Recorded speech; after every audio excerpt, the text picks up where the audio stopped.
नमस्कार दोस्तों, आप सभी का गणित विषय के ऑनलाइन प्लेटफॉर्म भावेश मैथ्स पर और आपके अपने YouTube channel maths by Bhavesh sir पर स्वागत अभिनंदन है ना। हमारे साथ के अंदर जो है जुड़े हुए विद्यार्थी हैं, एक बार कमेंट करके बता दें कि भाई कल वाली प्रॉब्लम तो नहीं हो रही है ना। स्क्रीन के ऊपर बोर्ड में दोनों नज़र आ रहे हैं आपको और आवाज़ भी जो है नज़र आ रही होगी। ठीक है जी, चलिए सर आगे बढ़ते हैं।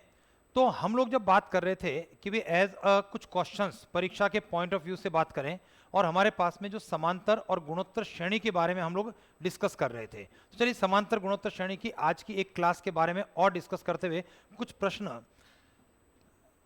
कॉपी और पेन आप खोल करके बैठ जाएं। समांतर और गुणोत्तर श्रेणी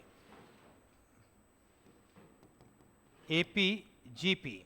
भाई पिछली दो कक्षाओं के अंदर हमने समांतर गुणोत्तर श्रेणी के कुछ प्रश्नों के बारे में हम लोगों ने बात की है, ठीक है ना। चलिए सर आगे बढ़ते हैं। यहां पर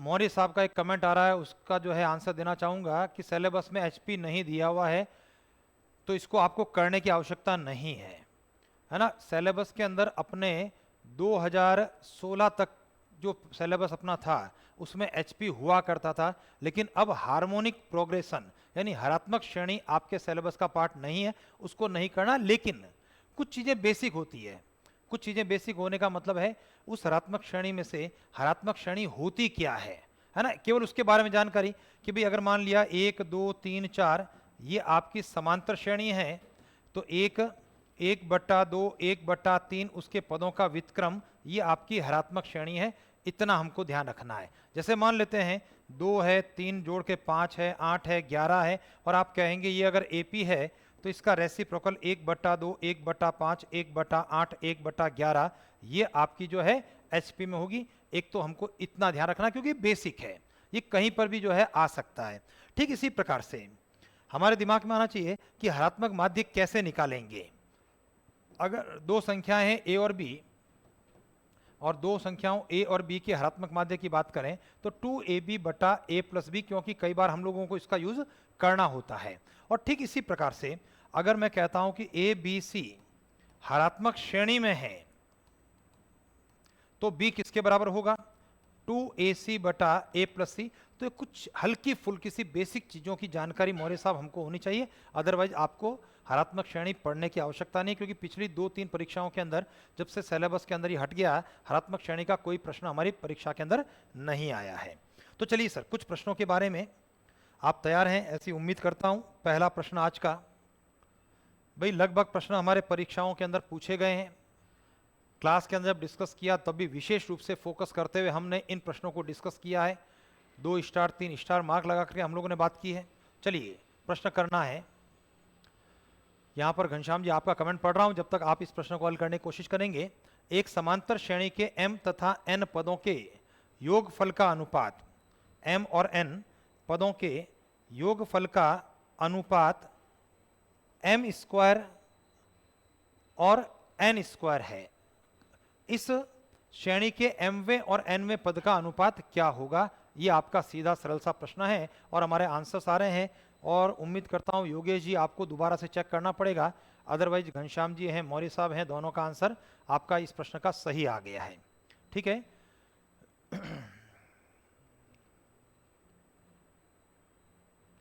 भाई एक जो है अपना घनश्याम जी कमेंट वापस से करना सर, है ना, क्योंकि जो है वो कमेंट आपके कमेंट उत्तर देने के कारण वो ऊपर की ओर मैं पूरा तरह से नहीं पढ़ पाया। इसके अंदर कुछ दिया होता है ऐसा क्वेश्चन जो है उसका कंफ्यूजन है, वो एक करवा देना। तो जो भी कमेंट एक बार वापस आप डाल देना ताकि मैं उसको पढ़ करके करवा सकूं। देखिए सर इस प्रश्न के अंदर हमको करना क्या है सर, भाई समांतर श्रेणी है और उसके m पदों और n पदों के योग का अनुपात यानी sm और sn, m square n square का अनुपात है और उस श्रेणी के mवें और nवें पद का अनुपात चाहिए। बहुत प्यारा सा प्रश्न है, कई बार परीक्षा में पूछा गया है, राजस्थान और राजस्थान के बाहर की परीक्षाओं के अंदर खूब और वापस से पूछे जाने की संभावना बनती है। देखिए हम लोगों को दे रखा है sm और sn यानी m पदों का योग और n पदों के योग का अनुपात, m स्क्वायर अनुपात n स्क्वायर। ठीक है जी। चलिए श्रीवास्तव जी, आपका भी आंसर जो है सही आ रहा है। जब इसको हल करेंगे तो मानता हूं सर, मैं मान लूंगा एस एम किसके बराबर है। मैं एस एम को एम स्क्वायर मान सकता हूं या एम स्क्वायर के मान सकता हूं, और एस एन को हम लोग क्या मानेंगे, एन स्क्वायर के मानेंगे। ये आपका जो है एस एन था। क्लियर है भाई? किसी एक को हमको यूज करना है। एस एम और एस एन का अनुपात, और अनुपात है तो कोई एक अचर पद के लगाते हुए एस एम का मान एम स्क्वायर के और एस एन का मान हमारा क्या हो गया, एन स्क्वायर के हो गया। और हम लोग करते हैं कि अगर कोई पद विशेष को ज्ञात करना है, देखिए जब मैं कहता हूं ए एन क्या होता है, एन वा पद, और एनवें पद का फॉर्मूला क्या होता है हमारा, एन पदों के योग में से एन माइनस वन पदों का योग कम कर देंगे।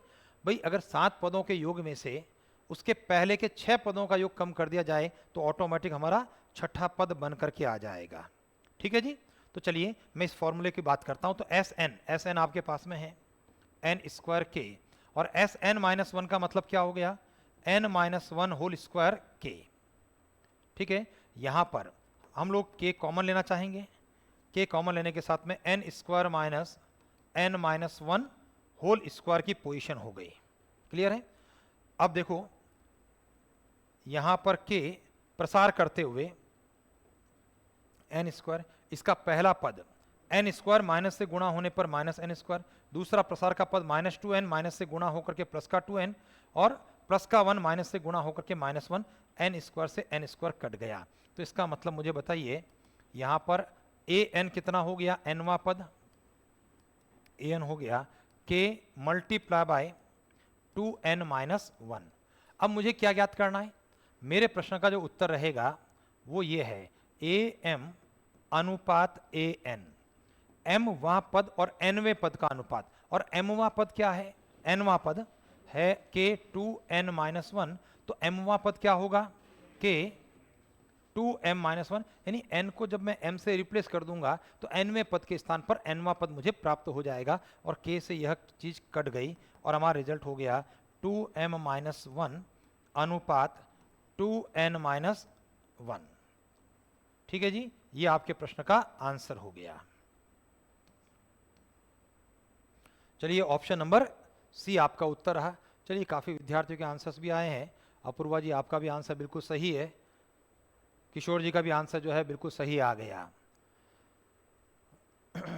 भाई घनश्याम जी कह रहे हैं एक एपी के एन, 2n और 3n पदों का योगफल s1 s2 s3 है, तो 3s2 माइनस s1 क्या होगा, तो ये आपका जो है s3 के बराबर आपका हो जाएगा सर, है ना।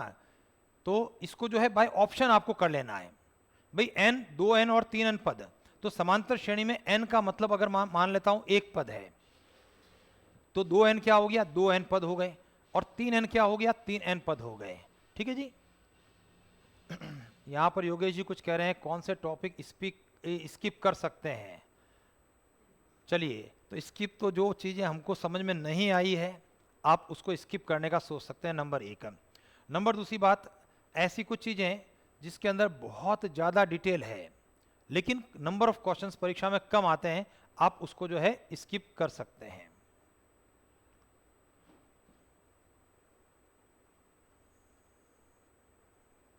बिल्कुल घनश्याम जी, एक कमेंट आपका और आ रहा है, मैं पढ़ लेता हूं कि आप कह रहे हैं इसमें कुछ कन्फ्यूजन होता है कि कुछ प्रश्नों के अंदर जो ट्रिक लग जाती है और वो ट्रिक जब अधिकांश प्रश्नों में लगती है तो क्या उसको लगाना चाहिए। भाई निश्चित रूप से लगाना चाहिए। भाई जब एक बार जो है कोई प्रश्न हमने हल किया, कुछ सोचा और उस सोच के कारण प्रश्न का उत्तर सही निकल गया और उसी प्रकार के प्रश्नों के अंदर वह चीज बार बार लगातार अप्लाई हो रही है, इसका मतलब क्या है, वो एक नियम हो गया। क्योंकि आपने पढ़ा है गणित के अंदर आगमन निगमन सिद्धांत पढ़ते हैं, तो जब आप प्रश्नों को हल करते हैं धीरे धीरे एक ही प्रकार की चीज अप्लाई हो रही है तो वो एक नियम बन जाता है। तो बस वही चीज आपको कर लेना चाहिए। चलिए आगे बढ़ते हैं सर, अगले प्रश्न के बारे में बात करें। हमारा प्रश्न है एक समांतर श्रेणी का पहला पद ए, दूसरा पद बी और अंतिम पद सी है, यानी first term of AP is A, second term is B and the last term is C. समांतर श्रेणी के सभी पदों का योगफल कितना है, find the sum of all terms of AP. चलिए फटाफट थोड़ा सा समय मैं आपको 15 से 20 सेकंड का देता हूँ, इससे ज़्यादा समय इस प्रश्न में लगना नहीं है और यहाँ पर भी आपको प्रोसेस करना नहीं है। खास बात, हम लोगों को जो सीधा सीधा प्रश्न को हल करना चाहिए। इस बार उम्मीद करते हैं सर एक बार घनश्याम जी जो है वापस से चेक करना चाहिए। हाँ बिल्कुल, दोबारा आपका कमेंट सही आ गया है ना। पहला जो कमेंट आ रहा था जो इस ऑप्शन की बात कर रहे थे वो गलत था और दूसरी बार आपका जो ऑप्शन आया वो सही है। यानी कुल मिला के समांतर श्रेणी के बारे में सोचना है। अब आप समांतर श्रेणी को कम से कम 3 पदों की सोचेंगे क्योंकि पहला, दूसरा और अंतिम, ध्यान दीजिए 3 चीजें है ना सर, तो कम से कम 3 पद हो, पहला पद हो, दूसरा पद हो जो ए और बी माना जाए और अंतिम पद के रूप में तीसरा पद जो कि सी हो जाए। अगर आपको लगता है कि नहीं सर 1-2 पद ज्यादा मानने चाहिए, अगर 4 पदों की समांतर श्रेणी बना दें तो पहला पद ए होगा, दूसरा पद बी होगा और 4 पद हैं तो चौथा पद आपका सी होगा। और जब ए बी सी आ गए उनका योग आप प्रश्न में देख लें और ए बी सी के मान रख करके बाय ऑप्शन आप उनका मान देख लें। यानी सीधे सीधे तरीकों की आवश्यकता नहीं है, आप ऑप्शन के अंदर मान रख करके हल कर सकते हैं। चलिए आप करें। जब तक घनश्याम जी से वापस बात करते हैं कि जो प्रश्न घनश्याम जी आपने दिया था ना कि समांतर श्रेणी के पदों का योग n, 2n, 3n, तो यहां पर भी n को डिफाइन कर लीजिए आप। n, 2n, 3n मान लेते हैं। n का मान अगर 2 है तो 2n का मान 4 हो जाएगा, 3n का मान 6 हो जाएगा और समांतर श्रेणी अगर 1, 2, 3, 4, 5, 6 मानी गई, n बराबर 2 होने पर n पदों का योग है ना, S1 2 पदों का योग आपका 3 हो गया, S2 का मतलब 4 पदों के योग की बात हो गई, 4, 3, 7, 2, 9 और 1 10 हो गया और S3 3n पदों का योग 6 और 5 11 जोड़ने पर इसमें 21 हो गया। ठीक है, और आपका प्रश्न जो था 3S2 माइनस S1 किसके बराबर होगा, तो 3S2 10, S1 3, तो 3 गुणा 7 21 जो कि S3 के बराबर होगा। ठीक है, तो उम्मीद करता हूं कि ये चीज घनश्याम जी के साथ में दूसरों को भी समझ में आ गई होगी और इस प्रश्न का उत्तर भी आपने इतने समय में ज्ञात कर लिया होगा। देखिए सर, मैं यहां पर समांतर श्रेणी को मानूंगा। अभी आपकी इच्छा है, आप उस समांतर श्रेणी को 3 पदों की, 4 पदों की, 5 पदों की, कितने पदों की मानते हैं।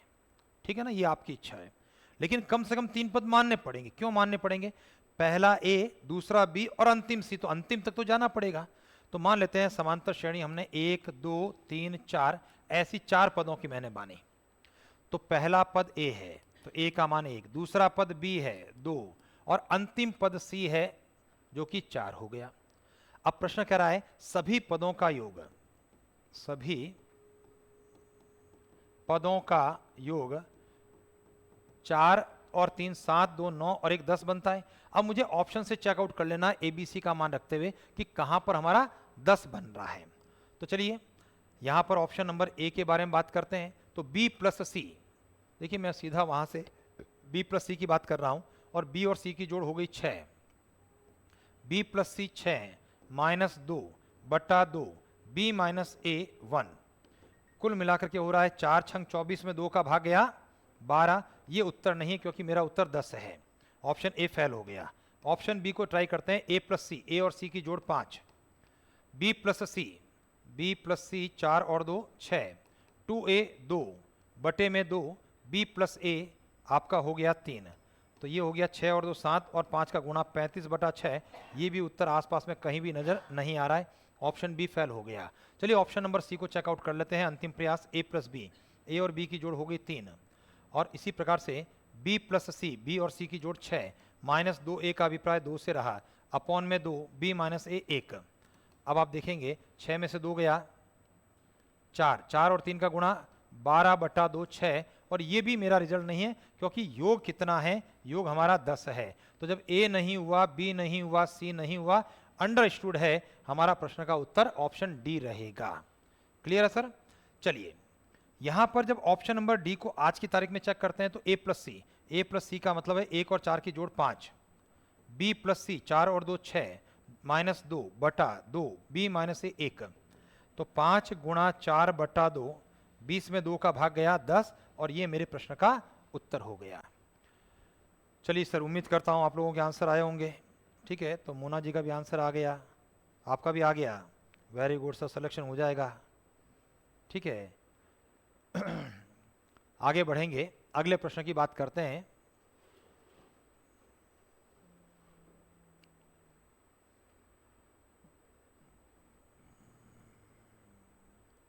चलिए ठीक है सर, घनश्याम जी आपका कमेंट मैंने पढ़ लिया। अगला प्रश्न हम लोग कोशिश करते हैं करने की। एक प्यारा सा प्रश्न है। प्रश्न है, एक समांतर श्रेणी में पदों की संख्या 24 है। समांतर श्रेणी और पदों की संख्या कितनी है? 24। प्रश्न कह रहा है A1, A5, A10, A15, A20, A24 इन सब का योग 225 है। तो समांतर श्रेणी के सभी पदों का योगफल कितना है? चलिए अमित जी फटाफट, आपसे उम्मीद करते हैं कि जल्दी से हम इस प्रश्न का उत्तर देंगे।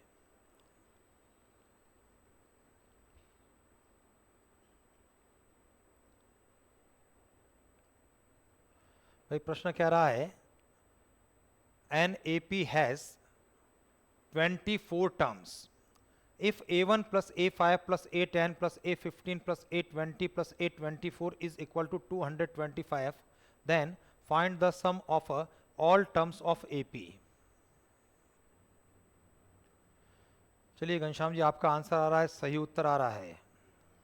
ठीक है, मोना जी का भी आंसर जो है बिल्कुल सही है। प्रज्ञा जी आपका आंसर भी सही आ रहा है।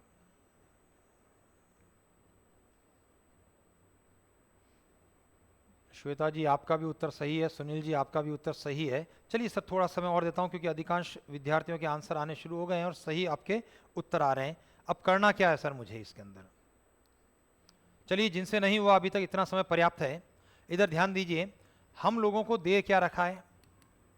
हमें दे रखा है A1, A5, A10, A15, A20 और A24 225 के बराबर। जब ऐसी स्थितियां होती है तो मैं यहां पर पैर बनाऊंगा। ध्यान देना, A1 और A24 यानी पहला पद A1 और 24वां पद A24। देखिए A के नीचे जो लिखी गई नंबर्स हैं 1 और 24 मिलकर कितना हो रहा है? 25। तो ऐसे जितने पैर बनते हैं वो मुझे बनाना है। तो अगला पैर A5 के साथ में कौन बना? A20 का पैर बन रहा है। इसी प्रकार से A10 के साथ में A15 का पैर बन रहा है और ये 225। और हम लोगों ने पढ़ा है एक प्रॉपर्टी होती है कि समांतर श्रेणी में पहले से और आखिरी तक यानी शुरुआत से और एंड से समान दूरी के पदों का योग हमेशा बराबर होता है। यानी शुरुआत से तीसरा नंबर का पद और आखिरी में से तीसरा नंबर का पद, उनका योग, पहले पद का और आखिरी पद का योग, शुरुआत से 10 पदों का 10वां पद और लास्ट से 10वां पद, उनका योग आपस में हमेशा बराबर हुआ करता है। इसको हम लोग चेकआउट भी कर सकते हैं। जैसे मान लिया 1, 3, 5, 7, 9, 11, 13, 15। भाई पहले और आखिरी पद का योग 16, पहले से दूसरा क्रम और अंत से दूसरा क्रम 3 और 13 योग 16, पहले से तीसरा क्रम 5, अंत से तीसरा क्रम 11, 5 और 11 का योग 16, पहले से चौथा क्रम का पद 7, अंत से चौथे क्रम का पद 9, 7 और 9 कितना? 16। तो ये योग हमेशा बराबर हुआ करता है। ठीक है, तो वही काम हम लोगों ने कहा कि भी यहां पर पहला पद और आखिरी पद, इसी प्रकार से A5 का मतलब पहले से 5वां है और A20 का मतलब है अंत से 5वां है। देखो अंत से 5वां कैसे? अंतिम पद 24वां पहला, 24 के पहले 23, 23 के पहले 22, उसके पहले 21, उसके पहले 10, उस 20 है ना। तो ये आपके पद आपस के अंदर बराबर होंगे। सुनील यादव आपका भी आंसर जो है बिल्कुल सही आ चुका है। तो दो कॉमन, सॉरी, अभी कितने पैर बन रहे हैं हमारे? 3 पैर, और सबके योग आपस में कैसे हैं? बराबर बराबर है। तो मैं इसको 3 गुणा A1 प्लस A24 लिख देता हूं। भाई सबको हटा दिया और ये लिख दिया, और 3 का भाग देने पर A1 प्लस A24, 3 का भाग गया 75 आ गया। अब अपने प्रश्न के आंसर की बात करते हैं।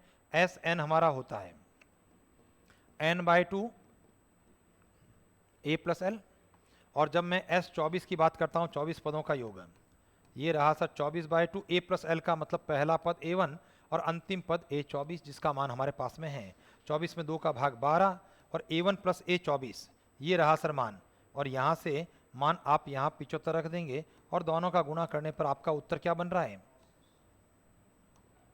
ऑप्शन नंबर ए आपके प्रश्न का उत्तर हो गया। ठीक है जी, चलिए आयुष जी आपका भी आंसर सही है। अमित जी कहाँ चुके? चलो क्लियर है, आगे बढ़ते हैं सर। अगला प्रश्न अब आपके लिए। प्रश्न को इस प्रकार से है, यानी आप तो ऐसा सोचो भी कॉपी पेन आपके हाथ में है, परीक्षा में प्रश्न आ गया तो क्या करोगे और कितना जल्दी करोगे, कुल मिलाकर के ये है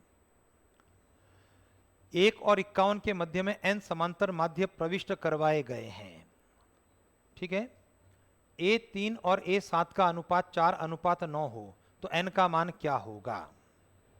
चलिए जल्दी से, प्रश्न हमारा कह रहा है n arithmetic mean insert between two numbers 1 and 51, n arithmetic mean terms insert between two numbers 1 and 51. If A3 ratio A7 is equal to 4 ratio 9, then find the value of n. n का मान कितना है।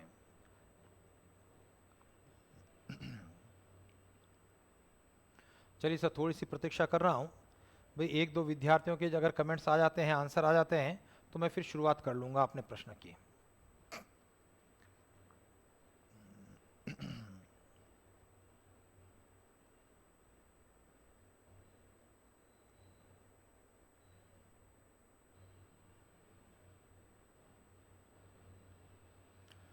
चलिए चेतन जी, आपका answer आ रहा है, एक बार वापस से चेक करो आपका आंसर।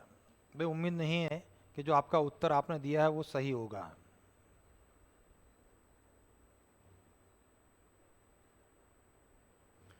भाई सुनील जी, उम्मीद करते हैं आपका उत्तर सही है। घनश्याम जी, आपका भी आंसर सही आ गया है।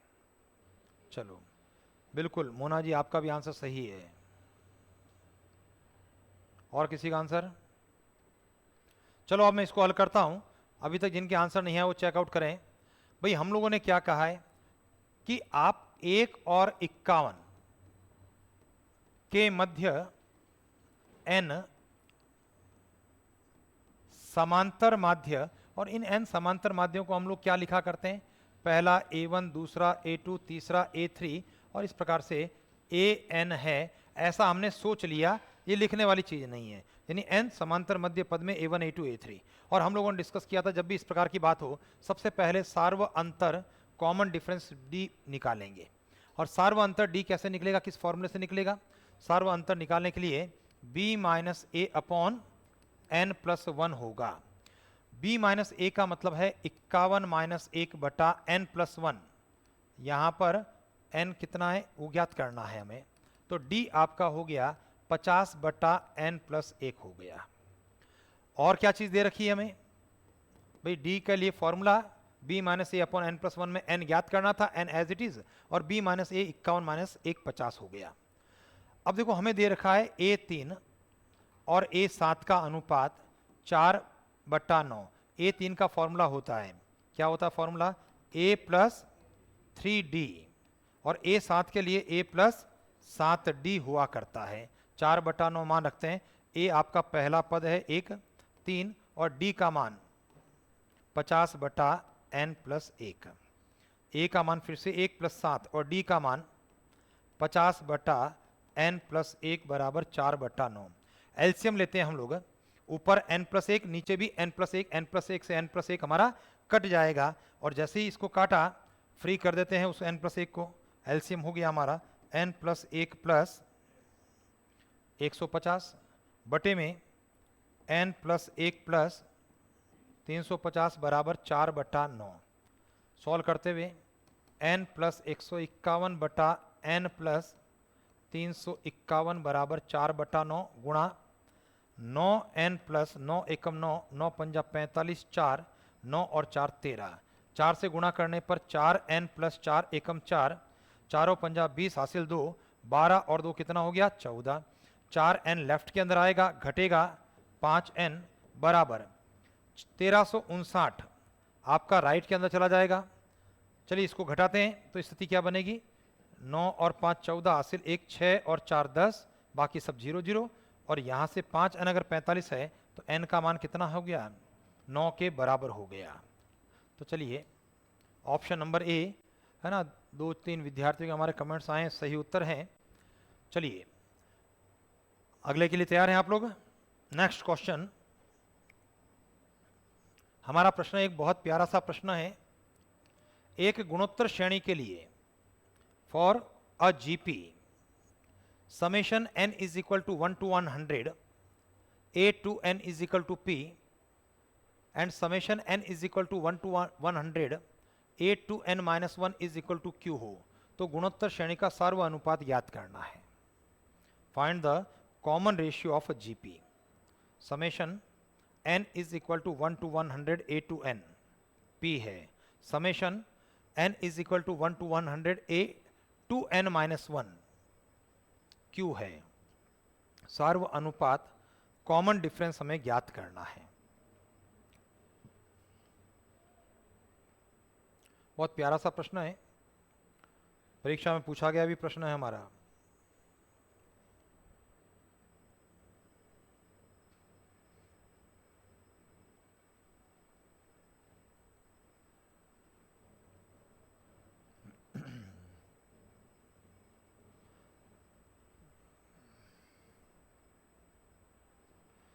चलिए इस प्रश्न के आंसर की शुरुआत आनी शुरू हो गई है. घनश्याम जी का उत्तर आ गया है. घनश्याम जी अच्छी तैयारी कर रहे हैं, बहुत बढ़िया.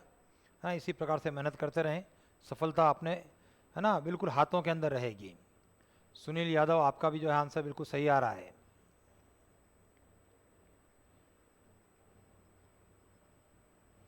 मोनिका जी, आपका भी उत्तर सही आ चुका है.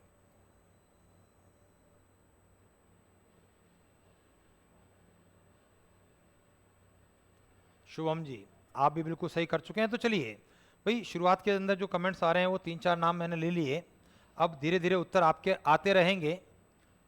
क्या करना चाहिए, ध्यान दो. बहुत प्यारा सा प्रश्न है, बहुत छोटा सा प्रश्न है, इसमें बहुत फॉर्मूलों की भी आवश्यकता नहीं है. देखिए, जिनका नहीं हो रहा वो ध्यान दें. Summation n is equal to 1 to 100 a to n p के बराबर है. इसका मतलब क्या है, समेशन यानी कुछ पदों का योग है. n का मान 1 लगाने से 100 तक मुझे मान लगाना है, और जब n का मान 1 लगाऊंगा तो क्या होगा, a1. n का मान 2 रखने पर a2. n का मान 3 रखने पर 3 दूना 6. भाई 2 लगाने पर गलत हो गया, ये भी गलत हो गया. n का मान 1 लगाने पर 2 का 1 से गुणा a2 है, a4 है, a6 है, और ऐसा करते हुए a200 बराबर p है. Equation number 1. क्लियर. आगे बढ़ेंगे. समेशन n बराबर 1 to 100 a to n minus 1 q है. चलिए सर, यहाँ पर n का मान 1 लगाने पर 2 में से 1 गया, 1 यानी a1 हो गया. उसके बाद a3 हो गया, a5 हो गया, और कहाँ तक हो गया, ये हो गया 100 लगाने पर 100 का 2 से गुणा 200 में से 1 गया, 199. तो a199 is equal to q. Equation number 2. अब सार्व अनुपात चाहिए. दोनों समीकरण मेरे पास में है, दोनों का भाग लगा देते हैं. देखिए क्या स्थिति बनती है. इक्वेशन नंबर 1 में मुझे भाग लगाना है इक्वेशन नंबर 2 का. भाग लगाने पर a2 plus a4 plus a6, और ऐसे करते हुए a200 upon a1 plus a3 plus a5 a199 बराबर p बटा q.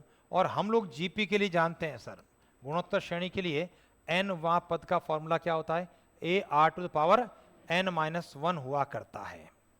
समझ रहे हो नहीं समझ रहे हो, ये जीपी की जो स्थिति है हमारी. और इसका मतलब जब तीसरा पद होगा तो ए आर स्क्वायर है, 100वां पद है तो ए आर की घात 99 है, 200वां पद है तो ए आर की घात 199 है. तो मैं इसको लिख लेता हूं. तो a2 का मतलब ए आर से हुआ, a4 A R cube, a6 A R to the power 5, और a200 का अभिप्राय है ए आर की घात 199 बटे में a plus A R square plus A R to the power 4 A यानी a5 का मान, और a 199 का मान a R to the power 198 बराबर p बटा q. इनमें से कुछ चीज़ें कॉमन आएगी. देखिए ऊपर से अंश में से कॉमन निकाल पा रहा हूं मैं, a r कॉमन निकाल देते हैं. ए आर कॉमन निकालने के बाद में 1 plus R square R to the power 4,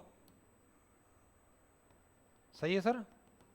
और यहां पर आ गया a कॉमन आ चुका है, आर टू द पावर 198. हर के अंदर से केवल a कॉमन आ रहा है, 1 plus R square plus R to the power 4, और कहाँ तक जा रहे हैं हम लोग, आर टू द पावर 198 तक पहुंच गए हैं। बराबर में कौन? P बटा Q। ऊपर और नीचे ये R के सारे पदों का और एक कट गया है और सीधा सीधा यहां से R निकल के आ गया है P बटा Q। ये आपके प्रश्न का उत्तर रहा, ऑप्शन नंबर सी रहा। भाई इस प्रश्न के जो है आंसर है मोटे तौर पर कम विद्यार्थियों को प्राप्त हुए हैं। मौर्य साहब आपका भी आंसर जो है सही है। बढ़े आगे की ओर। भाई इसमें कोई दिक्कत है क्या? है ना, कितना आसान सा प्रश्न है, बहुत बढ़िया सा सरल सा टेक्निकल प्रश्न है। चलिए अगले प्रश्न की बात।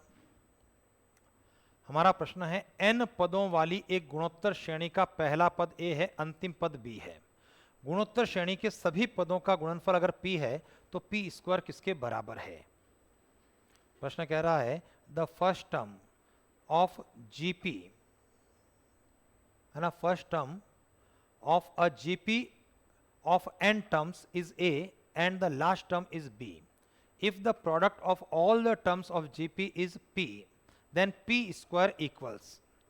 अब मेरा आग्रह आपसे रहेगा कि मुझे यहाँ पर 3 पद 4 पदों की एक गुणोत्तर श्रेणी मान करके पहला पद, अंतिम पद a और b के रूप में सोच करके जो गुणोत्तर श्रेणी के 3 पदों वाली या 4 पदों की मानी उनका गुणा p सोच लें, पी स्क्वायर क्या आएगा और ए और बी के आधार पर हमारे प्रश्न का आंसर क्या आएगा।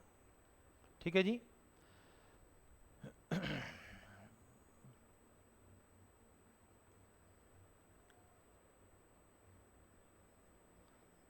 तो घनश्याम जी वापस से आपका सबसे पहले जवाब आया है और बिल्कुल सही जवाब है। खास बात यह है जवाब भी पहले आना और सही आना।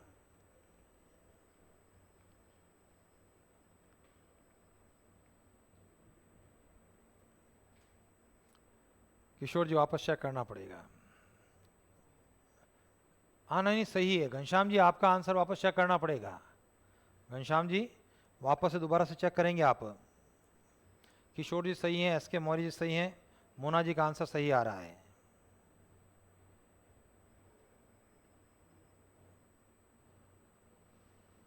और मुझे लग रहा है घनश्याम जी थोड़ा सा कंफ्यूजन क्रिएट हो गया आपके साथ में। जो आपने आंसर दिया है वो आंसर वो है जब ए और बी के मध्य में n गुणोत्तर मध्य पद प्रविष्ट करवाए जाते हैं तो उन गुणोत्तर मध्य पदों का गुणनफल का जो रिजल्ट है आपने दे दिया है सर। ठीक है, तो वो आंसर नहीं है।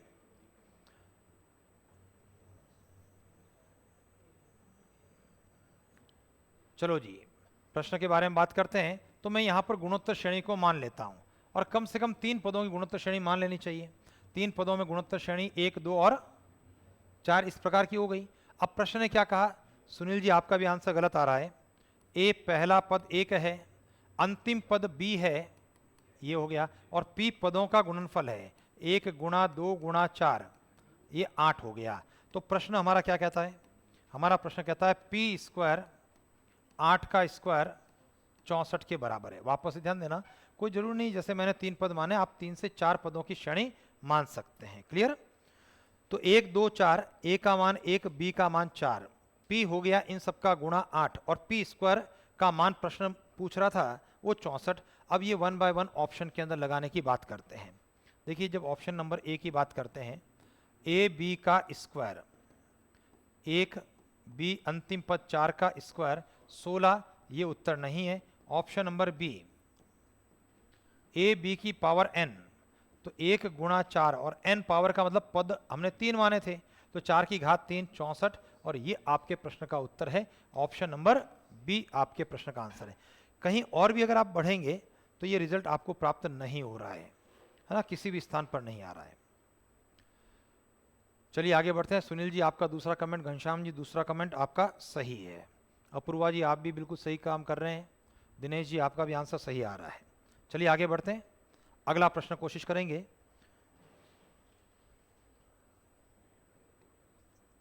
प्रश्न है यदि x बराबर 1 plus A square plus A cube up to infinity, a के सारणिक का मान यानी a जो है वो लेस देन 1 है, यानी a का मान -1 से +1 के बीच में है।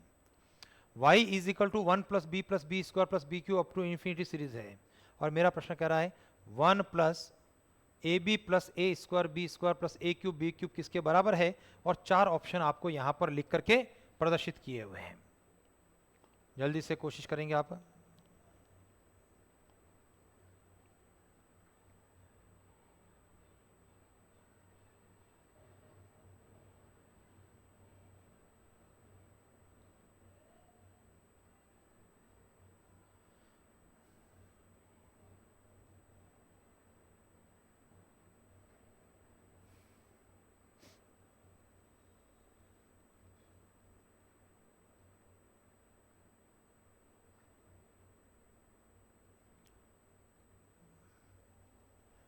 भाई आसान सी चीज है, पहली वाली सीरीज है अनंत पदों की श्रेणी है, उसके लिए गुणोत्तर श्रेणी बन रही है, उसके अनंत पदों के योग का फॉर्मूला लगाते हुए ए का मान ज्ञात कर लें, और जो ए का मान आएगा वही दूसरी समीकरण से बी का मान होगा। फर्क इतना होगा, ए का मान एक्स के पदों में होगा और बी का मान हमारा वाई के पदों में होगा। और जब ए और बी के मान के आधार पर तीसरी श्रेणी जो अनंत गुणोत्तर श्रेणी है उसके अंदर मान रखेंगे, चेक करेंगे और अपने प्रश्न का आंसर आ जाएगा। ठीक है जी। चलिए, तो हमारी स्थिति इस प्रकार से है, हम लोगों को दे रखा है x is equal to 1 plus A square plus A cube up to infinity. मान रखते समय हमारी स्थिति रहेगी x is equal to a upon 1 minus R. ये जो है आपके अनंत गुणोत्तर श्रेणी का फॉर्मूला है। तो रिजल्ट रहा x is equal to 1 upon 1 minus a. चलिए क्रॉस मल्टीप्लीकेशन करते हुए a का मान निकालेंगे। तो x minus A x is equal to 1। पक्षांतरण कर रहे हैं हम a के मान को प्राप्त करने के लिए, 1 लेफ्ट के अंदर आ गया, यानी a x is equal to x minus 1। भाई ये उधर गया ना, हाँ ठीक है। और a हो गया आपका x माइनस 1 अपॉन एक्स। अगर a का मान ये है तो इसी प्रकार से भाई दूसरा जो संबंध और पहली जो इक्वेशन और दूसरी इक्वेशन है x और y की, भाई सेम टू सेम ही तो है। फर्क क्या है, जहां x था वहां y है, जहां a था वहां पर b है, और यहां पर हम लोग b का मान प्राप्त कर रहे हैं। तो b is equal to y minus 1 upon Y. उम्मीद करता हूं कि ये चीज आपके दिमाग के अंदर है। चलिए आगे बढ़ते हैं। जब a का मान हमारे पास में आ गया, b का मान हमारे पास में आ गया, जो मुझे ज्ञात करना है वह स्थिति है 1 plus A B plus A square B square plus A cube B cube up to infinity. ये है, ये फिर से आपकी अनंत गुणोत्तर श्रेणी की बात हो रही है। ठीक है, इस प्रश्न के जो अभी तक दो आंसर्स आ रहे हैं, सुनील जी और मौर्य साहब, दोनों के आंसर अलग अलग आ रहे हैं। यहां फॉर्मूला जब लगाएंगे एस इन्फिनिटी वाला a अपॉन 1 माइनस आर, और जब इसको आप अप्लाई करते हैं तो a का अभिप्राय पहले पद से 1 हुआ, 1 माइनस आर का अभिप्राय ए बी से हुआ, और यहाँ ए बी के मान मुझे रख करके सिंप्लीफाई कर देना है।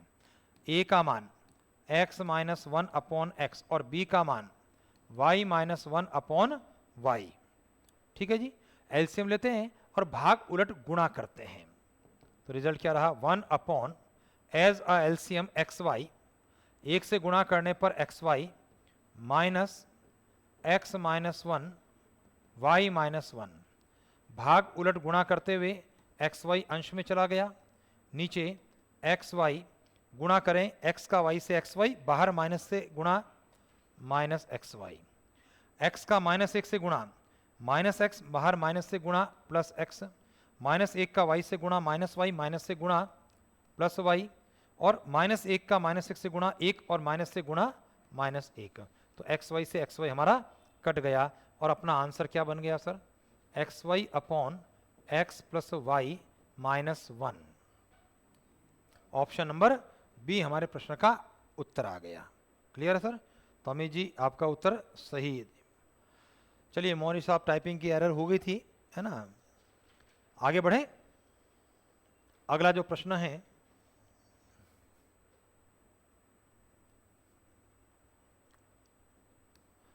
चलिए घनश्याम जी का प्रश्न आ गया, है ना, जो अभी गलत उत्तर दिया था, अब वही उत्तर जो है इस प्रश्न के लिए सही होगा। प्रश्न है, दो राशियां a और b के मध्य में n गुणोत्तर माध्य g1 g2 g3 gn है, तो g1 g2 g3 up to gn इनका गुणनफल कितना होगा। ठीक है जी,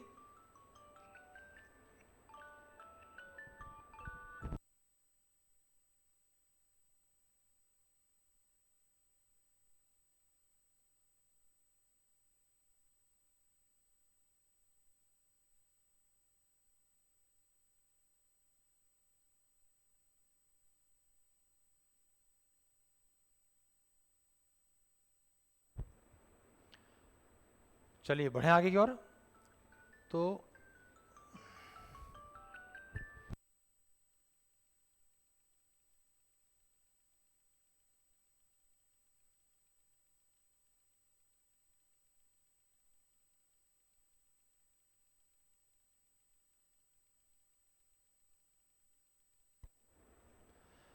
चलिए सर, तो यहाँ पर जो है हमारे दिमाग में आना चाहिए कि जब ए और बी दो पद हैं और उनके मध्य में अगर n गुणोत्तर माध्य प्रवेश करवाए जाते हैं तो उन n गुणोत्तर माध्यों का गुणनफल किसके बराबर होता है? पहले और अंतिम पद के गुणोत्तर माध्य की n घात हुआ करता है। और a और b का गुणोत्तर माध्य जब रूट ए बी है तो रूट ए बी की n घात, और रूट ए बी की n घात यानी हमारे प्रश्न का उत्तर क्या है?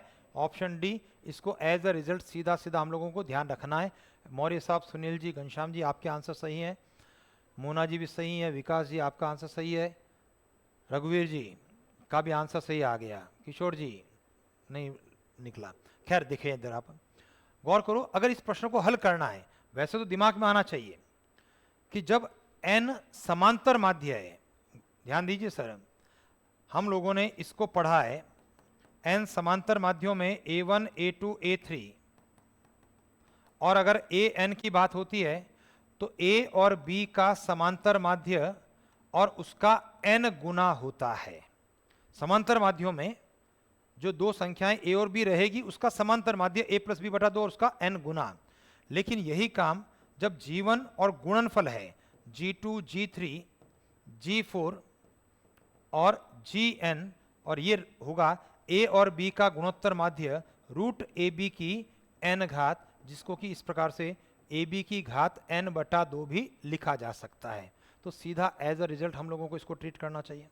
नंबर दूसरी बात, अगर सॉल्व करना है तो हमारे दिमाग में क्या आएगा कि यहाँ से r निकलेगा सबसे पहला काम।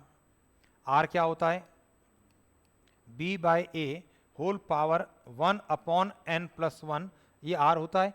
यहाँ पर b का अभिप्राय b से है और a का अभिप्राय भी a से है, तो b और a एज इट इज रहा, 1 अपॉन n प्लस 1 r हो गया। अब मुझे चाहिए g1 g2 g3 और gn का गुणा। तो g1 का मतलब है ar, g2 होता है ar स्क्वायर। ये प्रोसेस परीक्षा में कम से कम हम लोग नहीं करें, इसका हमको ध्यान रखना है। ar टू पावर n की स्टैंडर्ड फॉर्म में सीधा रिजल्ट याद रहना चाहिए। अब मैं जब गुणा करता हूं तो a का गुणा है, तो हमारे दिमाग में क्या आया? a गुणा a कितनी बार है? ये n बार है। इसी क्रम के अंदर अगला गुणा हो रहा है r स्क्वायर r क्यूब, और ये r की घात n तक का गुणा है। a का n बार गुणा, इसको हम लोग लिखा करते हैं a to the power n। और यहाँ पर घातांक नियम, लॉ ऑफ एक्सपोनेंट्स की बात करते हैं। आधार समान है, गुणा की संक्रिया है, घातें जुड़ती है, तो r की घात जुड़ती हुई 1 2 3 और ये n, ये प्राकृत संख्याओं का योग है। तो a to the power n गुणा r to the power n plus 1 बटा 2 हो गया। अब r का मान यहाँ पर रख करके सॉल्व करते हैं। तो a की पावर n, r का मान b by a whole power 1 upon n plus 1 और उसके पूरी पावर n प्लस 1 बटा 2। n प्लस 1 से n प्लस 1 कट जाता है, तो a to the power n, सही है ना? और यहां हो गया सर b बाय ए, कुछ गड़बड़ हो रही है सर, यहाँ कुछ गड़बड़ हो रहा है सर। r की घात 1 2 3 अप टू n, हाँ गड़बड़ है ना सर? फॉर्मूले में n गुणा n प्लस 1 बटा 2 होता है ना, तो यहां पर बाहर क्या आएगा? n आएगा, तो ये n प्लस 1 कट गया, तो b by A to the power क्या रहा? n by 2। तो इसके बाद हमारा रिजल्ट a की n घात, b की n बटा 2 घात बटे में a की n बटा 2 घात, आधार समान गुणा क्रिया घातें घटती हुई a की n बटा 2 घात और b की n बटा 2 घात, जिसको कि हम लोग लिखा करते हैं a b की घात n बाय 2, या इसको लिखेंगे वर्गमूल ए बी की n घात। Option number D. तो ये प्रोसेस हमको नहीं करना है, केवल बताया है आपको। अगला प्रश्न, दो राशियों बी और सी के मध्य में बहुत प्यारा सा प्रश्न है, दो राशियां हैं बी और सी, उसके मध्य में एक समांतर माध्य ए है और उन दो राशियों के मध्य में दो गुणोत्तर माध्य G1 और G2 है। हमारा प्रश्न है G1 cube plus G2 cube कितना है। भाई मौर्य साहब कह रहे हैं कि बैस में 90 क्वेश्चन सही करते हैं तो बिल्कुल 100% जो है आपका सिलेक्शन हो जाएगा अगर 90 प्रश्न आप लोग सही कर देते हैं। लेकिन 90 का प्रेशर क्रिएट नहीं करना है, हम लोगों को अपनी तैयारी के आधार पर ये तय करना है कि भाई पेपर का लेवल क्या है। भाई मेंटल प्रेशर जब नहीं लोगे तभी पेपर का लेवल तय कर पाओगे। जैसे संस्कृत एजुकेशन का पेपर था, वहाँ पर बच्चा जो है आराम से 90 से 100 प्रश्न करने की स्थिति में था अभी संस्कृत विभाग की परीक्षा का, क्योंकि बहुत आसान से डायरेक्ट अप्रोच के प्रश्न थे। कई बार जो है प्रश्न का लेवल टफ होता है कि भाई हर प्रश्न में सोचना पड़ रहा है, हर प्रश्न में समय लग रहा है। अगर आपको समय लग रहा है इसका मतलब आपके साथ वालों को भी समय उतना ही लग रहा है। तो इसका मतलब हो सकता है 90 का प्रेशर नहीं लें, 90 होते हैं सबसे बढ़िया है, 100 होते हैं और भी अच्छा है। लेकिन मान लिया प्रश्न के लेवल के अनुरूप अगर 80 हम लोग सही कर पाते हैं तब भी कोई दिक्कत नहीं है। और ये पता लगेगा कि जब पेपर आपके सामने होगा कि भाई हम लोग कर पा रहे हैं या नहीं कर पा रहे हैं। ऐसा नहीं कि अगर हम लोग नहीं कर पा रहे हैं तो दूसरा फटाफट कर लेगा, है ना। हम तो प्रश्न ही पढ़ रहे हैं और दूसरा उस प्रश्न पढ़ते समय 3 प्रश्नों का उत्तर दे, पॉसिबल ही नहीं है। यहां पर सुनील जी आपका आंसर जो है बिल्कुल सही आ रहा है। बिल्कुल मोना जी उत्तर बिल्कुल सही है। श्रेया जी आपका आंसर सही आ रहा है। सुमेर सिंह जी आपका भी उत्तर सही है। भाई करना क्या है सर, कुछ नहीं करना है, कोई तरीका नहीं करना है, आप तो संख्याओं को मानो ना सर। भाई दो संख्या बी और सी है तो दो बी और सी संख्या को मानो। कैसे मानो, एक समांतर माध्य है, समांतर माध्य तो कैसे ही हम जोड़ करके दो का भाग देके निकाल सकते हैं। लेकिन उनके मध्य में गुणोत्तर माध्य कितने हैं, गुणोत्तर माध्य 2 हैं। तो इसका मतलब मैं दो गुणोत्तर माध्य लेते हुए 4 संख्याएं गुणोत्तर श्रेणी मानूंगा, ताकि पहली बी हो जाएगी, अंतिम सी हो जाएगी और उसके बीच के जो गुणोत्तर श्रेणी के 2 पद रहेंगे वो G1 और G2 हो जाएगा। ठीक है, ध्यान दीजिए, मैं यहां पर गुणोत्तर श्रेणी मानता हूं 1 2 4 8। अगर ऐसा मानता हूं तो अकॉर्डिंग टू क्वेश्चन देखो पहला पद बी है, अंतिम पद ये जो दूसरा पद सी 8 है। G1 कितना है, G1 2 है और G2 कितना हो गया 4 है। यानी गुणोत्तर श्रेणी के पद पहले और अंतिम B और C 1 और 8 के बीच में दो गुणोत्तर श्रेणी के पद G1 G2 हो गया। अब बताओ A कौन है, A हो गया 1 और 8 का समांतर माध्य। चूंकि एक ही समांतर माध्य है हम लोग तो आसानी से इसको कर सकते हैं, दोनों की जोड़ करते हुए 2 का भाग। अब मेरा प्रश्न क्या कहता है, हमारा प्रश्न कहता है G1 cube plus G2 cube कितना है। G1 क्यूब 2 का क्यूब, G2 4 का क्यूब, 2 का क्यूब 8 और 4 का क्यूब 64, 64 और 8 मिलके कितना हुआ। अब किस ऑप्शन से 72 आता है, जो सुनील जी ने जवाब दिया फटाफट जल्दी से मोना जी ने जवाब दिया। ठीक है, ऑप्शन की बात करते हैं। ऑप्शन ए बी सी, और ए बी सी में 9/2 1 और 8, जब इसको काटेंगे तो 9 चौक 36 है, नहीं हुआ। ऑप्शन नंबर बी की बात करते हैं 2ABC, 2 गुणा ए का मान 1, 1 मिनट सर गलत कर दिया, ए का मान 9/2 और बी का 1 सी का 8, 2 2 कट गया और 8 नम कितना आ गया 72। हमारे प्रश्न का उत्तर ऑप्शन बी हो गया। तो कई चीजें जो है केवल और केवल मान करके ऑब्जर्व करते हुए ऑप्शन के माध्यम से भी हम अपने प्रश्न को हल कर सकते हैं। हर प्रश्न के लिए तरीका ढूंढने की आवश्यकता हमको नहीं है। अगला प्रश्न, भाई अगर पिछली क्लास आपने ढंग से ली होगी, देखी होगी, तो निश्चित रूप से इस प्रश्न का उत्तर देने की स्थिति में आप रहेंगे। दो संख्याओं के समांतर माध्य और गुणोत्तर माध्य का अनुपात क्रमशः 5:3 है। The ratio of arithmetic mean and geometrical mean of 2 numbers is 5 in the ratio of 5:3। उन संख्याओं का अनुपात कितना है, find the ratio of numbers. चलिए फटाफट जल्दी से, अगर पिछली ही कक्षा अगर आपने ढंग से ली है, अटेंड की है, तो निश्चित रूप से हम इस प्रश्न का उत्तर दे सकते हैं।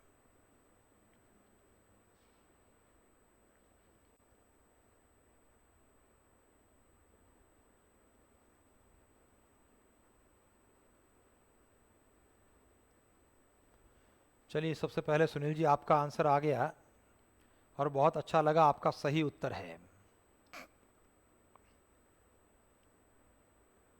नहीं बताओगे मोना जी?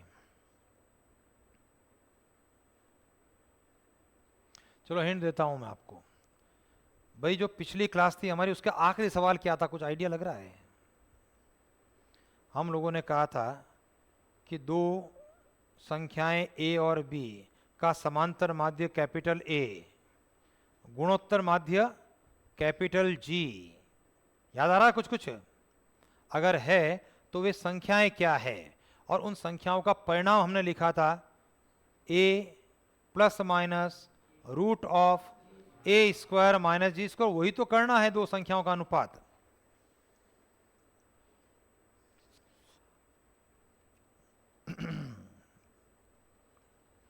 भाई ए का मान समांतर माध्य 5 और जी का मान गुणोत्तर माध्य 3 रख लो, अपना उत्तर आ जाएगा। आया जी? अब बिल्कुल आंसर जो क्या रहा, 9:1। अब अमित जी का भी उत्तर आ गया, किशोर जी आपका भी उत्तर आ गया, वेरी गुड। मौर्य साहब आपका भी उत्तर आ चुका है। मोनिका जी आप भी बिल्कुल ठीक है। अपूर्वा जी आपका भी आंसर आ गया। चलो सर इधर ध्यान दें। भाई हम लोगों ने पढ़ा है तो ए और बी का समांतर माध्य, देखिए ए और गुणोत्तर माध्य जी होने पर हमने पढ़ा है संख्याएं क्या हो। तो संख्याएं a plus minus root of a square minus g square हुआ करती है। अब देखो इसको अप्लाई करना इस प्रश्न में, हमें इस प्रश्न में दे रखा है ए और जी का अनुपात 5:3। तो बताओ संख्याएं क्या होगी? संख्याएं a plus minus root a square minus g square से, और संख्याओं का अनुपात, पहली संख्या a plus root a square minus g square और दूसरी संख्या a minus root of a square minus g square. मान रख दो, ए का मान 5 और जी का मान 3। तो 5 प्लस रूट में 25 माइनस 9 अनुपात 5 माइनस रूट में 25 माइनस 9, 25 में से 9 गया, 16 का वर्गमूल 4। तो 5 प्लस 4 अनुपात 5 माइनस 4। फाइनल रिजल्ट 9:1 अपने प्रश्न का उत्तर है, ऑप्शन नंबर ए। चलो नेक्स्ट क्वेश्चन, एक अच्छा सवाल है, देखते हैं सर कौन कौन कर पाता है इस प्रश्न को। अच्छा सा हमारा टेक्निकल प्रश्न है। प्रश्न कह रहा है समीकरण P X square plus Q X plus R बराबर 0 के मूल अल्फा बीटा है। पी नॉट इक्वल टू 0 है, क्योंकि पी अगर 0 हो गया तो द्विघात समीकरण नहीं बनेगी, इसलिए उसने इंडिकेट कर दिया कि आपकी जो क्वाड्रेटिक इक्वेशन है alpha and beta are the roots of quadratic equation P X square plus Q X plus R is equal to 0। If P Q R are in A P समांतर श्रेणी में है, तो बताइए 1/अल्फा प्लस 1/बीटा बराबर 4 अगर है, तो mod of alpha minus beta किसके बराबर है?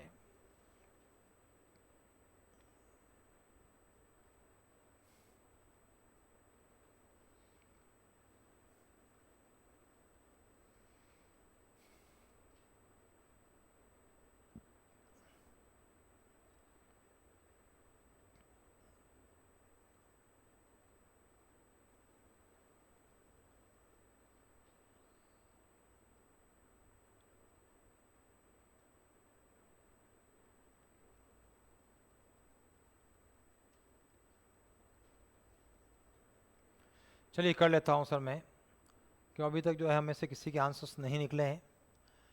देखिए जो समीकरण आपको दे रखी है, उस समीकरण के मूल अगर अल्फा बीटा है तो वहां से हम अल्फा प्लस बीटा और अल्फा बीटा ज्ञात कर सकते हैं। देखिए 1 बाय 1 जो इंफॉर्मेशन है उसको कलेक्ट करते हैं। हमारा प्रश्न ही कहता है समीकरण P X square plus Q X plus R बराबर 0 के मूल क्या है सर? एल्फा और बीटा है। तो यहां से आप alpha plus beta minus Q upon P alpha beta R upon P सबसे पहले ये निकाल सकते हैं। समझ रहे हैं? अब आपका प्रश्न क्या कह रहा है? पी क्यू आर किसमें है? समांतर श्रेणी में है ना। पी क्यू आर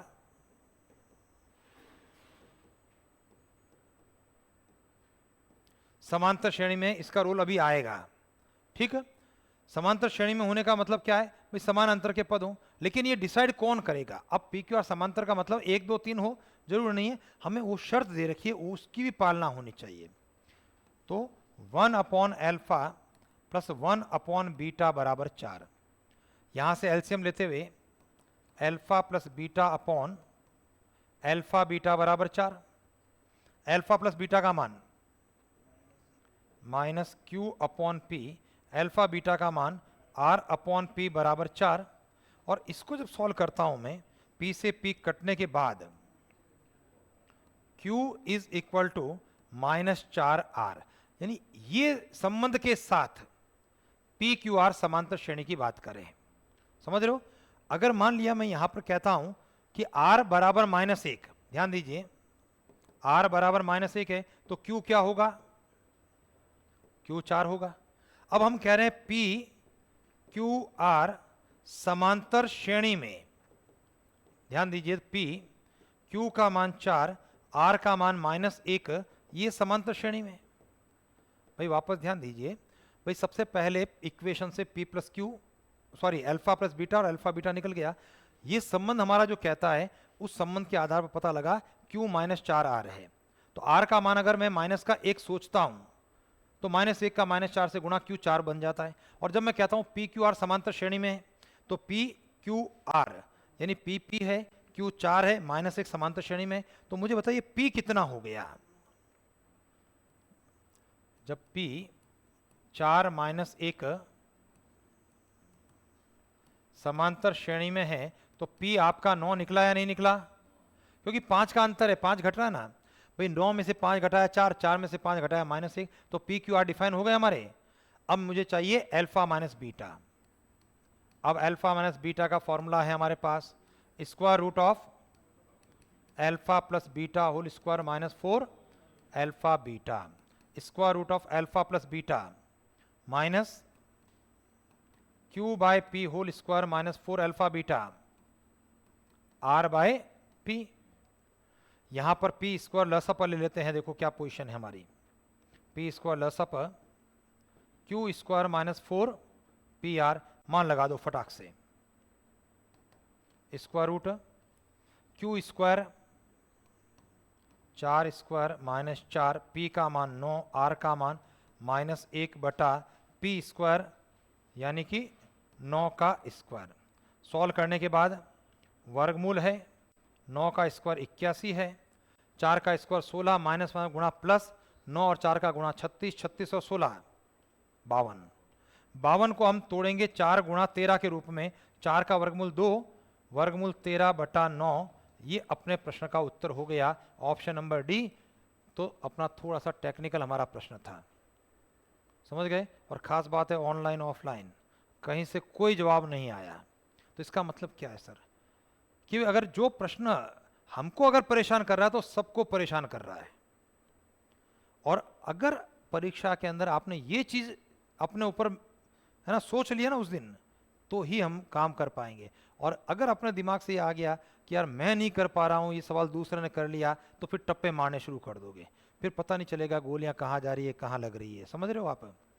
चलो वापस से, समीकरण आपकी क्वाड्रेटिक इक्वेशन थी, अल्फा बीटा उस समीकरण के मूल थे, alpha plus beta alpha beta हम लोग निकाल सकते हैं, नंबर 1। नंबर दूसरी बात, 1 upon alpha plus 1 upon beta 4 दे रखा है, लस पर लेकर के alpha plus beta alpha beta का मान निकालने के बाद पता लगा Q -4R है। हमने R को डिफाइन कर दिया। भाई R को अगर मान लेते हैं आप 1 सोचते हो तब भी हो जाएगा, कोई दिक्कत नहीं है। मैंने -1 सोच लिया, तो -1 सोचा तो Q आपका 4 निकल गया, और उन दोनों को कंपेयर किया, पता लगा यार 5 घटा है, तो 5 बढ़ाते हुए P 9 हो गया, और अल्फा माइनस बीटा का फॉर्मूला लगाते हुए पी क्यू आर का मान रखते हुए अपने प्रश्न का आंसर आ गया। चलिए आगे बढ़ते हैं। हमारा अगला प्रश्न है एक प्यारा सा, यदि a की घात n प्लस b की घात n अपॉन a की घात n माइनस 1 प्लस b की घात n माइनस 1 a और b के गुणोत्तर माध्य हैं, मतलब इसका गुणोत्तर माध्य हो, तो n का मान क्या होगा। यानी प्रश्न हमारा कह रहा है n के किस मान के लिए a की घात n प्लस b की घात n अपॉन a की घात n माइनस 1 प्लस b की घात n माइनस 1 a और b का गुणोत्तर माध्य होगा। चलिए सर देखते हैं, हम में से कुछ विद्यार्थियों के आंसर जो अभी आ रहे हैं ए के फॉर्म के अंदर आ रहे हैं।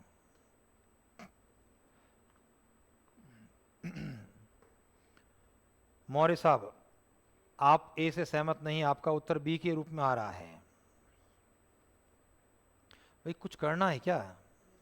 कुछ नहीं करना ना, क्या करना है, एन का मान रख दो, है ना, ऑप्शन से, जो ऑप्शन का क्रम है उस क्रम में, या अपने हिसाब से कोई भी मान जो आपको अच्छा लगता है वो पहले रख दें, और रखने के बाद मेरे प्रश्न का उत्तर क्या बने, गुणोत्तर माध्य है, तो वर्गमूल ए बी बने, वो मेरे प्रश्न का उत्तर होगा।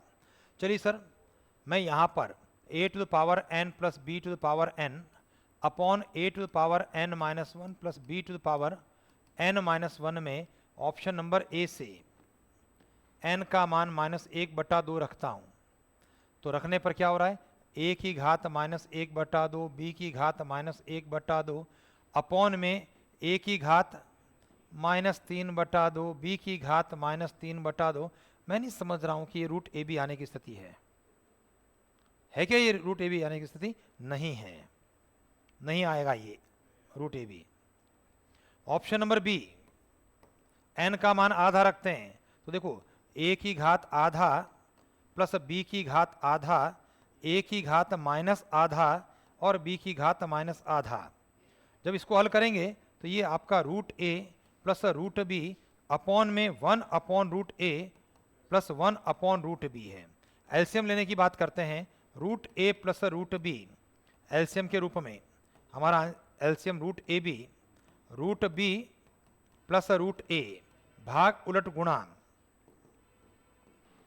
Root a plus root b भाग उलट गुणा में root A B upon root a plus root b cut गया, और हमारा आंसर क्या आ गया सर, रूट ए बी हो गया। तो इसका मतलब n का मान कितना है, 1/2 है। केवल रट करके काम नहीं करना है। घनश्याम जी का भी उत्तर सही है, अपूर्वा जी आपका आंसर सही है, हेमंत जी आपका उत्तर सही है। लेकिन अगर देखो माइनस 1/2 था उत्तर हमारा, कब था, जब ये पद a की घात n प्लस 1 प्लस b की घात n प्लस 1 बटा a की घात n प्लस b की घात n, जो हम लोगों ने क्लास में डिस्कस किया, अगर ये स्थिति होती है तो n का मान माइनस आधा होता है। तो रटना नहीं है सर, n का मान रख करके चेकआउट करना है, और नहीं तो आता हुआ प्रश्न हम लोग गलत कर जाएंगे। चलिए सर आगे बढ़ते हैं, अगले प्रश्न के बारे में बात करें। हमारा प्रश्न है, यदि a की घात x बराबर b की घात y बराबर c की घात z तथा abc गुणोत्तर श्रेणी में हो तो x y z किस में है। If a to the power x is equal to b to the power y is equal to c to the power z and abc are in gp, then x y z are in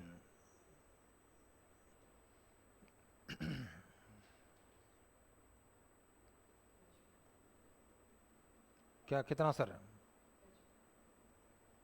HP के अंदर बता रहे हैं आप। चलिए किशोर जी का answer जो है HP के रूप में आ रहा है।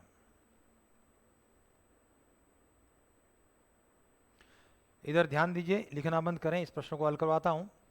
भाई a की घात x, b की घात y, c की घात z आपस में बराबर है, और इसको मैंने k के बराबर मान लिया है।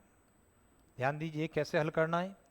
3 पद आपस में बराबर है, और 3 पदों को हमने क्या किया, k के बराबर मान लिया है, सोच लिया है।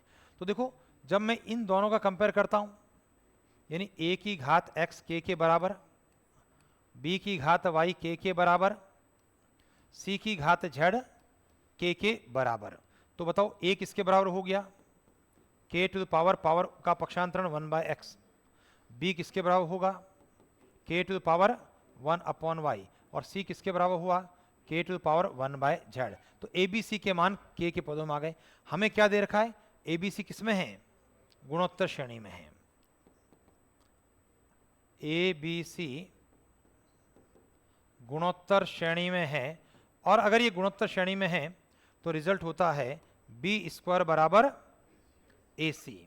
तो b स्क्वायर का मतलब क्या है, k की घात 1/y का स्क्वायर, a का अभिप्राय k की घात 1/x, c का अभिप्राय k की घात 1/z। हल करते हुए k की पावर कितना, 2/y, और सामने आधार समान है k, घात जुड़ जाएगी तो k की घात कितना, 1/x प्लस 1/z। दोनों आधार k के हैं, छोड़ दिया। तो 2/y बराबर 1/x plus 2/y। y square क्यों आएगा भाई, दुगुना हो गया ना ये तो भाई, पावर के ऊपर पावर है, 1/y का 2 से गुणा होकर 2/y हो गया। यहां x z आपका लसप और z प्लस x, इसको रेसिप्रोकल फॉर्म में लिखते हैं। y/2 बराबर उलट दिया x z upon x plus z, तो y किसके बराबर हो गया, 2xz upon x plus z। इसका मतलब क्या रिजल्ट है ये, इसका मतलब है x y z किस में है, HP में हरात्मक श्रेणी में है। ऑप्शन नंबर सी अपने प्रश्न का उत्तर आ गया। तो उम्मीद करता हूं दिमाग में चीज भी स्पष्ट हुई है, क्लियर हुई है। चलिए आगे बढ़ते हैं, अगले प्रश्न के बारे में बात करते हैं। एक अच्छा सा प्रश्न और आपके सामने आ रहा है। ये हमारा आज की क्लास का आखिरी सवाल, ठीक है, जल्दी से कोशिश करो। और अगली क्लास के अंदर हम लोग कॉम्प्लेक्स नंबर की बात करेंगे, है ना, 2 से 3 दिन कॉम्प्लेक्स नंबर की बात करेंगे। और 17 तारीख के बाद में एटलीस्ट हम लोग जो है 20-20 सवाल, अभी इन दिनों के अंदर अभी हम लोग 15-15 प्रश्नों को डिस्कस कर रहे हैं, और 17 तारीख या उसके बाद 20-20 प्रश्न हम लोग रोज के डिस्कस करेंगे। और आप मान के चलो अगर 20-20 सवाल डिस्कस कर रहे हैं, 100 दिन आपकी क्लास हो गई, 2000 सवाल हो गए। अब 2000 सवाल कुछ रिपीट भी होंगे, कुछ और आपकी जानकारी में होंगे, तो मोटे तौर पर अधिकांश प्रश्न जो है परीक्षा के अंदर उन प्रश्नों में से मिल जाने हैं हमको।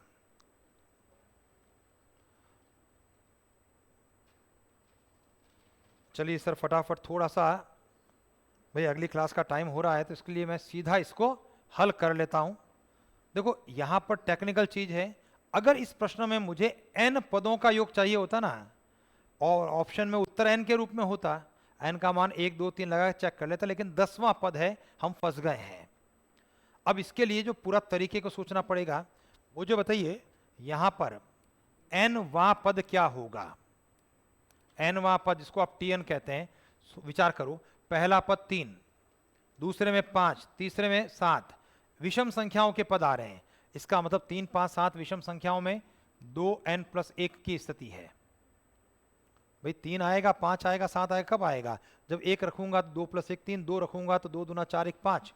उसके साथ में गुणा क्या आ रहा है, गुणा हो रहा है पहले पद में 1 क्यूब, दूसरे में 1 क्यूब 2 क्यूब, तीसरे पद में 1 क्यूब 2 क्यूब 3 क्यूब, और nवें पद में n क्यूब तक जाना है।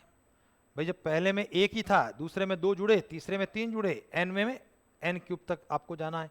और नीचे की तरफ nवें पद में होगा 1 स्क्वायर 2 स्क्वायर 3 स्क्वायर, और कहाँ तक जाएंगे, n स्क्वायर। चलिए सबसे पहला काम tn को निकालने की बात करें। तो tn 2n प्लस 1 क्यूब का फॉर्मूला n प्लस 1/2 का होल स्क्वायर, यानी n square n plus 1 whole square बटे में 4, बटे में स्क्वायर वाली series n plus 1 2n plus 1 upon 6। देखो यहां पर n से ये एक n कटेगा, n प्लस 1 से एक n प्लस 1 कटेगा, 2n प्लस 1 से 2n प्लस कटेगा, ये 2 और 3, भाग उलट गुणा करते हुए tn 3n गुणा n प्लस 1 बटा 2। सही है।